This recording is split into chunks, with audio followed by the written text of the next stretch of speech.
Move on to our next review with Hulu original Quiz Lady. So Quiz Lady stars Awkwafina and Sandra Oh. Awkwafina plays Anne, who is a typing wound, game show obsessed young woman who reunites with her sister, who is the wild party girl who moves in with her. And during one night, during Anne's favorite game show, Jenny starts to record her while Anne just rattles off the answers on the game show like robotic. And when you see it, it's actually kind of impressive, and uploads it online. That show sends an offer to Anne to participate on the show, and she accepts because during this whole thing, it attracts the attention of a loan shark who's Anne and Jenny's mom owes about $80,000. So in order to get them to pay up the money that's owed, they kidnap her dog, which you cannot fucking do. So don't do that. And Anne and Jenny go onto this journey to get on this game show, and hilarity ensues, as this is an R-rated comedy. And a hard R too, like an actual hard R-rated comedy. It's very fun, very good. I am going to be taking credit for both of you watching this because I watched it first, and it was like it's actually really good. Yeah, we know. So actually, I got a screener, motherfucker. It's like, boom, damn, boom. See, screeners, impartial. Hunter wins. He got the screener for it. Yeah, so it's like so what's really weird in the best way about this movie is that if you were to look at the cast, you would go, Awkwafina is gonna, If you're looking at this cast on paper of Awkwafina and Sandra Oh, you would think that the roles would be reversed, but during the production of this, when they were having meetings, when they were doing the rehearsals, Sandra Oh just out of nowhere said, "You know what if I play Jenny?" Mm-hmm. And it was like, that was when the switch really hit with this movie, and I feel like that's what makes this kind of special because you're getting Awkwafina very much playing against type, which I think I like Awkwafina a lot, but I feel like she has kind of gotten into that Asian Kevin Hart route where she is she isn't paid to act anymore. She is just paid to kind of play the same very obnoxious character. And when she is at her best is when she is not playing that, when she is doing something like The Farewell, or even to I'd say a very lesser extent, something like Shang-Chi. Yeah. So I'm gonna push back a little bit on that because I think she's great in Shang-Chi, like in a shocking way. No, like, I'm positive on her.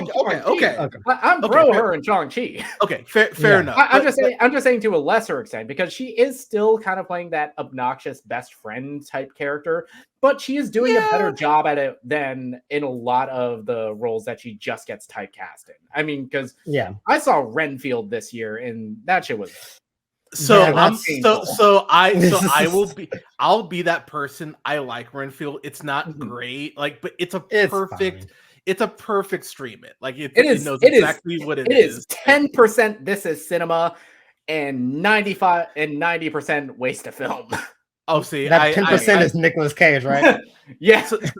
Oh no, Nicolas Cage is great in that, and it's actually scary. And the whole concept of bringing people back from the afterlife to with that knowledge is actually a very dark joke that I really appreciate. That the movie brings up. It is good. Things you can't unsee. Yeah, but I'm a huge fan of Awkwafina. I love Nora from Queens. I love Nora from Queens. That's a great fucking show, and I wish more people would watch that shit. But Raya and the Last Dragon, that's probably the last great animated movie Disney's done. Outside of Turning Red and Soul. Was Soul 20? Was that after? That was 2020, bitch. Yeah. Wait, but Raya was 2021. Raya was 2020. It was Raya then Soul. Oh, let me double check that because No, you're right. 2021 was Raya. He's right. Yeah, you're right. We see a lot of movies, people. We really do. So fair enough. But and that was another role where you hear Awkwafina is cast in a Disney movie, is cast as this type of character, and it's still very against type for her. It's like Raya, the dragon in that is a much more. She's basically playing a teddy bear in that movie. Yeah. And it works so well. And in this one, she is playing very much the straight man in this odd couple with Sandra Oh. And Sandra Oh absolutely crushes it on screen. She destroys this. So let me just say, this like slutty Sandra Oh, I am, ma'am. Like I am. Good evening, madam. Yeah, it's kind of amazing though, like to your point, because you do think that Awkwafina would be playing that role, and there's such a genuine like sweetness between the characters. Like it's maybe 90 seconds where I went, oh, this chemistry is here. It's just a matter of where you go with it.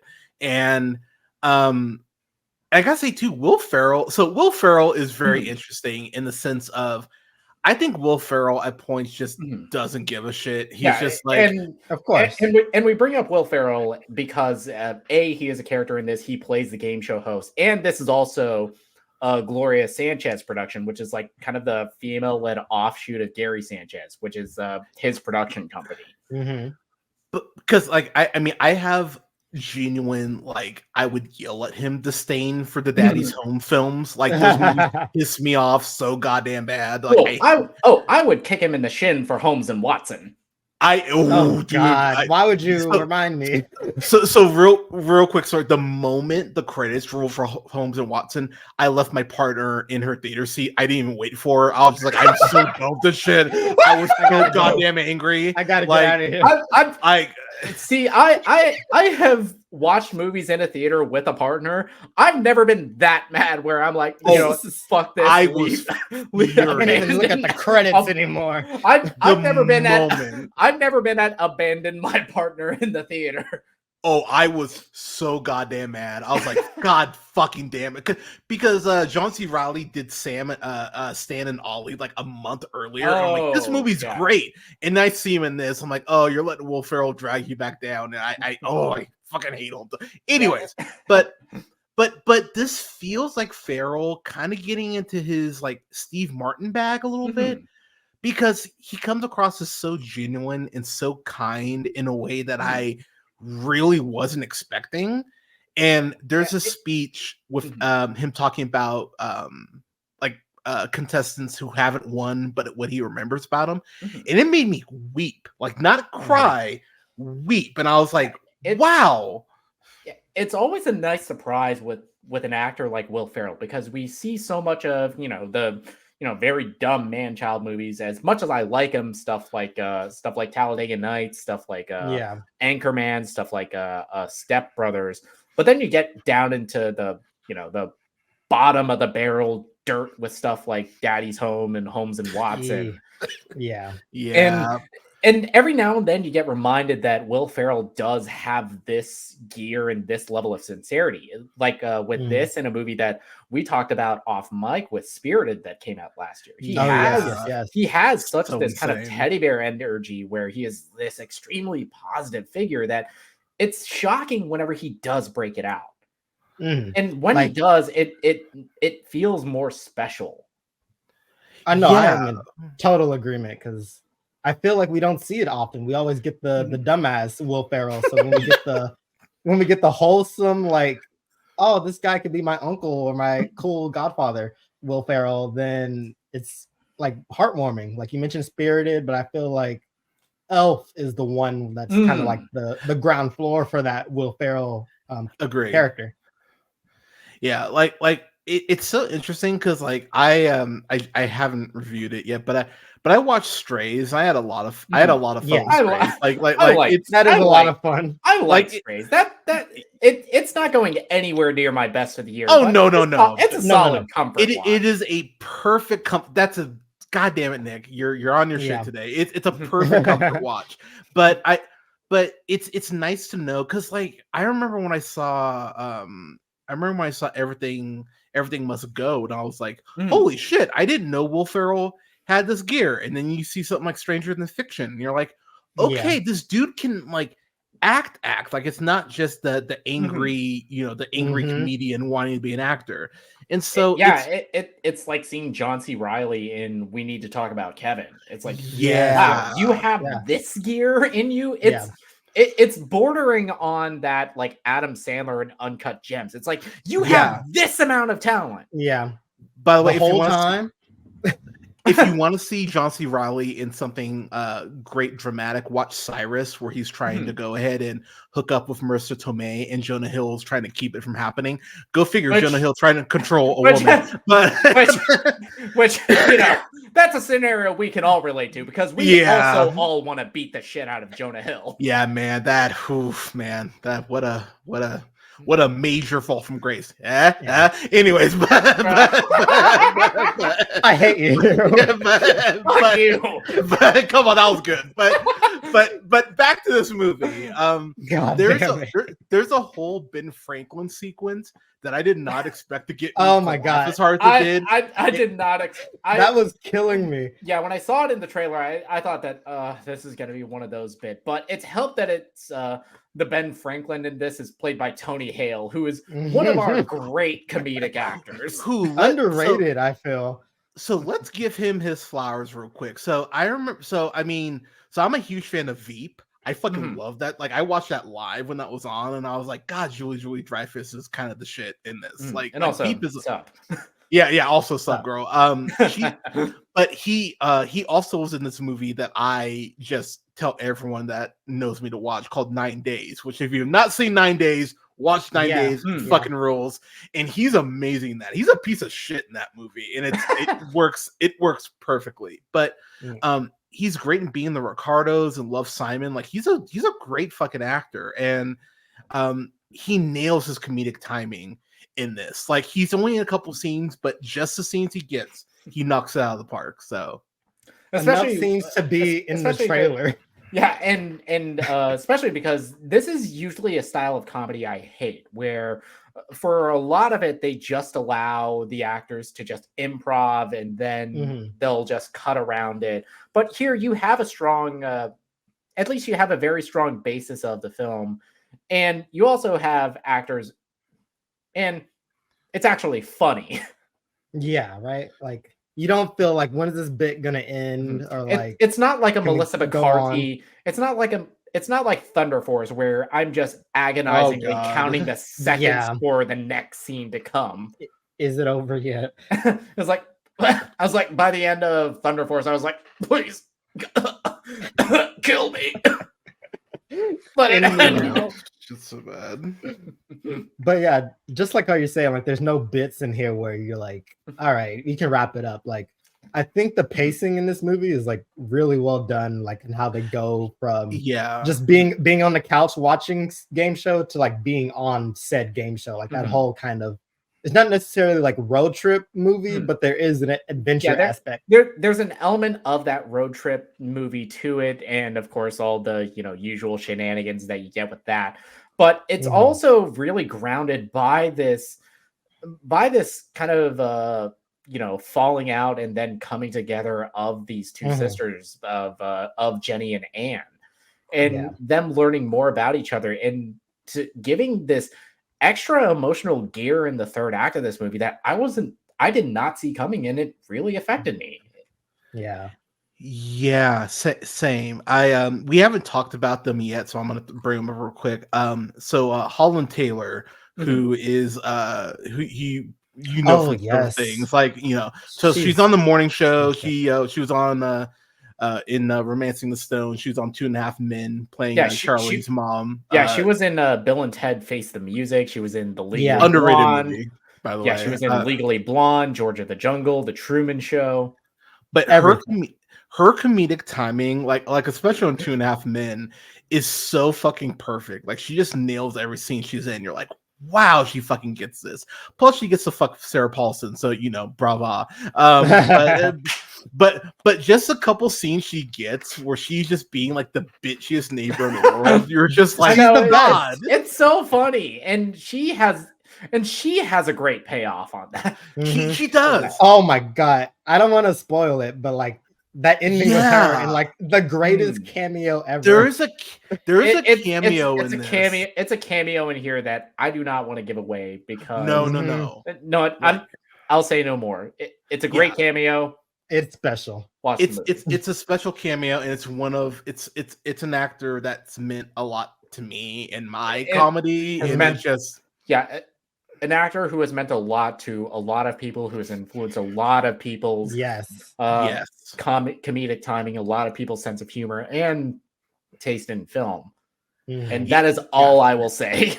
Yeah, no, that's a don't perfect stick anything else out. Yeah. And then the other person I want to bring up is Jason Schwartzman is like the Ken Jennings character, basically. Yeah. And much like Ken Jennings, he's a piece of shit. Yeah, I said it, motherfucker, come at me. It's like I didn't imagine that 2023 would be the year of Jason Schwartzman's heel turn, especially with the Spider-Verse as the spot. He's and so if you want to count Asteroid City, that too. So him and Asteroid City. Oh, and of course, Lucky Flickerman in the Hunger Games. Oh my gosh. Yeah. He was. So yeah. He's kind of perfect in the last Hunger Games. Like I've been. If you're like me and you're not crazy about the Hunger Games movies, watch the latest Hunger Games movie. Yeah, and it's great. We have a review for that up on our channel, youtube.com/theafternoon-tune. Nice. And it's a low tune in, by the way. It's a great fucking movie. Like I was shocked at how much I dug that movie. But Schwartzman, there's this point where Anne is like freaking out because like this show means so much to her, and she's like, oh my god, I'm on the show. And he's like, oh, you need you need to go finish your are you gonna go back to makeup and get it finished? And she just looks at him like, motherfucker, what is your problem? Like he just has these exactly comments. He's such a dick, and he plays it perfectly. Yeah, he plays it as the nice guy too. He plays it as the nice guy. He plays it as Joseph Gordon-Levitt in 500 Days of Summer. Yeah, pretty much. Yeah, and he has this. I'll be like, as someone who's watched like a good amount of Jeopardy in their time, the way that Will Ferrell is playing the Alex Trebek character and the grossness of Schwartzman clearly trying to set up the pieces so he can just like take that spot. It's like even he knows it, but he can't really say anything about it. No. Yeah. It's fascinating the way that it plays out. And I found myself really cheering for Anne and being like, oh my gosh, come on, man. You can do this. Like it's such a well done movie, and it's really it's a shame that it's on Hulu, but at the same time, it's great that it's on Hulu. Like it's yeah, because I'd be worried that it wouldn't do well in theaters. That's what I was saying, especially. But even by that argument, you had this year where rated R comedy did shockingly good in theaters with stuff like No Hard Feelings and with Bottoms. And Joyride is like, even though that didn't do so well financially, it still got a lot of people out to the theater. It was such a good movie. It's so hard to know how these radar comedies are going to hit and kind of like when to release them. So like I get kind of going like, if we put it on Hulu and we advertise it that way, at least people will be able to watch it in their home. So like it's very much a double-edged sword. But this is one of those best case scenario, this will probably be like one of those hidden gems that gets reevaluated after. Exactly. Yeah, this will be very similar to something like No One Will Save You, or people or like Fresh, where people discover it and go, shit, I wish I all the Hulu. All the Hulu movies. I was there at the beginning, you fuckers. Yeah, like I will give Nick his props. He told me to watch Fresh, and I was like, I don't know. And I goddamn right I did. I was like, Fresh is great. I was like, yep, Fresh is great. Fair enough. But I mean, I'll jump in first here. I mean, this is a low tune in for me. Like I enjoyed this so like if a movie gets me to cry, like there's a certain threshold that I kind of have to hold at by default. And that Will Ferrell speech where he was talking about like, don't be worried about winning, just enjoy this moment. I was like, what a great message in general to go ahead and just and there is a scene where Anne is tripping out on drugs and that shit. As someone who I was dying because I've been there, and it's like, oh fuck, I feel her anxiety and everything she's feeling in this moment right now. You need to talk to me about the times I've shown up to like first watch hungover when I was on my first shift. But with my chief as like the guy in charge. But it's such a fun movie, and it really does hit emotionally where it needs to. And yeah, Will Ferrell does a great job for the little bit he's in, but I'm really happy he doesn't overtake the movie, because there's a version of the script where he easily could.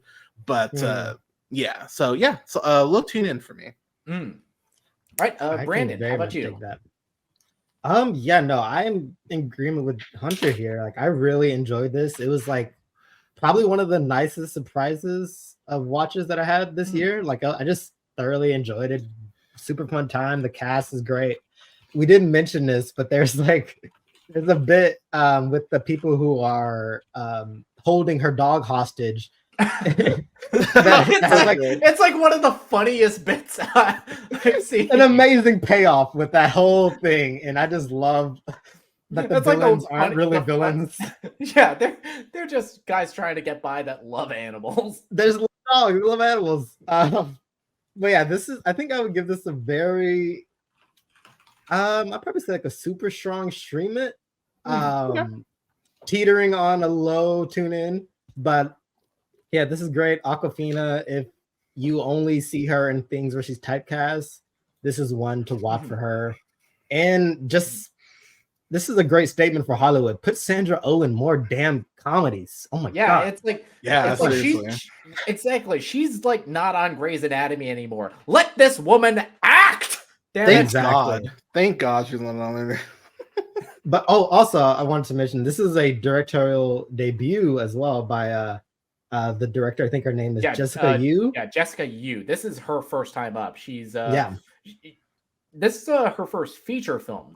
She's done documentaries before. Yeah, a lot of TV stuff as well, but a lot of TV. This is a great statement. So I hope we see more of her as well. Well, even that's little retraction. So she does have one other feature film before this, and it's called Ping Pong Playa. Okay. Playa spelled Playa. The only way it should be. Exactly. As two black guys, that's the only way you spell it. The only way. But so this isn't her feature debut, but it's her first film in a while. She's kind of been relegated to the land of TV. She's directed episodes of This Is Us, of Citadel, of American Horror Story, Ratched, Hollywood, Stumptown, Walker. And she's directed on The Morning Show. Dang, a lot of genres. I can dig it. Yeah. I mean, that's impressive, though. And she directed episodes of 13 Reasons Why and Billions. Okay. Billions is fun. I like Billions. But and just get to my final thoughts. Quiz Lady, it's like I was not expecting much about this movie. Even, as much as I am very pro streaming, when I hear something's going straight there, I still kind of have that stigma of, this is going straight to stream it. I'm straight to streaming. I'm not in any hurry to watch this. I'll probably catch it at some point later down the line. And I was very pleasantly surprised by this movie. I love the dynamic between Sandra Oh and Awkwafina. I felt them as sisters. I felt the resentment at the beginning of their arc together, eventually them reconciling at the end. I was in tears at this. Will Ferrell, he's phenomenal as this game show host. Really has so much heart and sincerity. It's one of those things where you see kind of that game show host persona and you think they're gonna go with the joke of and that in real life he's an asshole, but no, he's still genuinely so sweet. Jason Schwartzman, he's like so despicable as this character. I loved it. It really is. And it's like it's amazing that you can make a comedy film where you have so much improv and it's genuinely funny. There are multiple moments in this movie I was laughing my ass off, and if you can do that and make me cry my ass off in the next scene, I can't give this anything but a very high tune. And I dug the hell out of this movie. This is definitely going on. This is definitely going in my like rotation of comfort films. For sure. Yeah. And that was our review for Quiz Lady. So very strong tune in from me, strong tune in from Hunter, and a very, very high stream it from Brandon. And the biggest takeaway I had after I watched this movie is like, why the fuck was this dumped straight to Hulu? Yeah, like, because I do think that there's a stigma still with studios about how to market these R-rated comedies, and let's not pretend like there isn't also that this is led by two Asian women. Absolutely. Because I'll be real, I don't remember seeing a advertisement for Joyride. Yeah, like, I saw like one trailer, and that was about it. Same. Yeah. And Joyride is, like we mentioned, it is fantastic, hilarious. Just that's like my number 12 film of the year. I want to say, like, I'm back. Yeah, it's right there. But yeah, do a double feature with Joyride and Quiz Lady. Boom. Yeah, do it. That's perfect right there. 100% endorsed by the Afternoon Tune. I'm pie. But that was our review for that.